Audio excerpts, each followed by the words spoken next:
लोमड़ी एक ऊंचे टीले पर उदास बैठी थी। सामने हरे भरे मैदान में जानवर अपने अपने कामों में मसरूफ थे। कुछ घास चर रहे थे तो कुछ उनकी ताक में लगे थे। कुछ शिकार मारकर उसके गोश्त से अपना पेट भर रहे थे तो कुछ नदी से पानी पी रहे थे।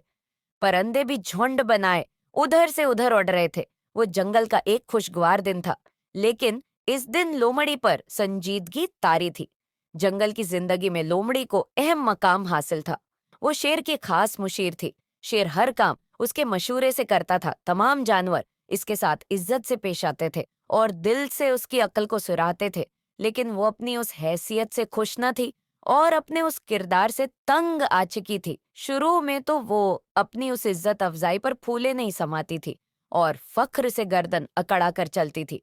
लेकिन अब हालात बदल चुके थे। दरअसल जब वो दूसरे जानवरों को एक दूसरे से हंसी मजाक करते, बेवकूफाना बातों पर कहकाए लगाते, बेमकसद घास पर दौड़ते और लौटे लगाते देखती तो आ भर कर रह जाती। उसका भी दिल चाहता था कि लतीफों पर दिल खोलकर हंसे, घास पर लौटे लगाए, रीछ के लंबे लंबे बाल नोचकर भाग जाए। लेकिन जब वो ऐसा कुछ करना चाहती तो दूसरे जानवर हैरत से उसे देखने लगते और वो शर्मिंदा हो जाती। कुछ वाकयात ने उस जानवरों की नजरों में ऐसा बना दिया था कि वो उससे ऐसी छोटी बातों की तौक्का नहीं करते थे। हालांकि वो खुद को दूसरे जानवरों की तरह ही समझती थी। यहाँ तक अपनी अक्ल व चालाकी को भी अहमियत न देती थी, जो जंगल के साथ साथ इंसानी आबादियों तक में इतनी मशहूर हो चुकी थी कि होशियार आदमी को लोमड़ी की तरह चालाक का खिताब दिया जाने लगा था। जब वो इन वाकयात पर नजर दौड़ाती जिनकी वजह से उसे ये मकाम हासिल हुआ था तो सिर पैट कर रह जाती। इसे इनमें अक्ल का अमल, दखल कम मौकिया से बरोक्त फायदा उठाना और दूसरों का अहमकाना रवैया ज्यादा नजर आता।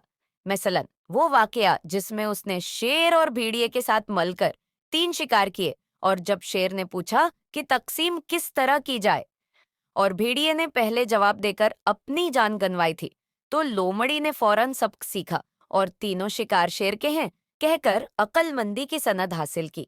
हालांकि अगर ये सवाल शेर पहले उससे पूछ लेता तो वो भी भेड़िए वाला जवाब देती।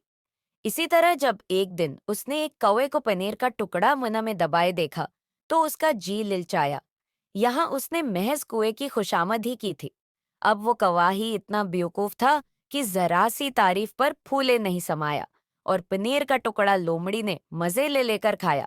चंद वाक़ात ऐसे भी थे जिनमें उसने मना की खाई, लेकिन वहां किसी जानवर के मौजूद न होने की वजह से इसकी इज्जत बनी रही।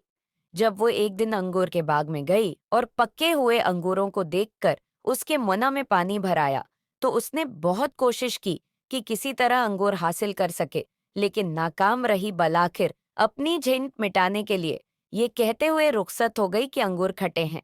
हालांकि वो अंगूर जरा भी खट्टे न थे, बल्कि खूब पके हुए मीठे अंगूर थे। अब लोमड़ी तंग आंच की थी। वो सारा दिन भौकी टीले पर बैठी रही। रात हुई तो तमाम जानवर वहां जमा हो गए। शेर भी बैठा था। सब खुश गपियां कर रहे थे। चांदनी रात थी। पूरे चांद ने आसमान को रोशन कर रखा था। बादलों की टुकड़ियां उड़ी चली जा रही थी। भेड़िए कुछ बेचैन हो रहे थे वो बार बार गर्दन ऊपर करके भयानक आवाजें निकालते। शेर नाराज होकर उन्हें घूरता, लेकिन उसका पेट भरा हुआ था। लहजा नजर अंदाज कर देता।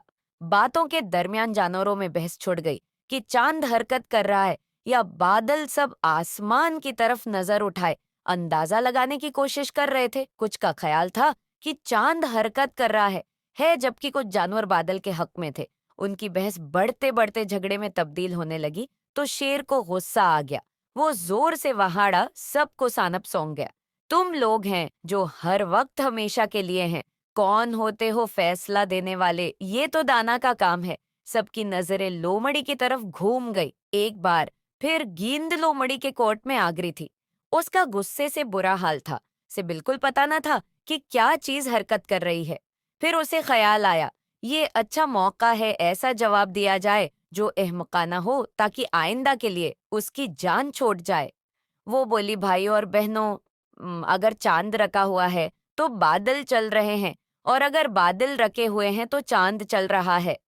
किसी की भी समझ में उसका ये बेतका जवाब ना आया, लेकिन ये अल्फाज एक ऐसे जानवर के मन्ना से निकले थे जिससे वो अहमकाना जवाब की तवक्का नहीं रखते थे। चुनांचे सबने वाह वाह शुरू कर दी। उनमें शेर भी शामिल था। लोमड़ी खामोशी से उठी और नामालूम मकाम की तरफ रवाना हो गई।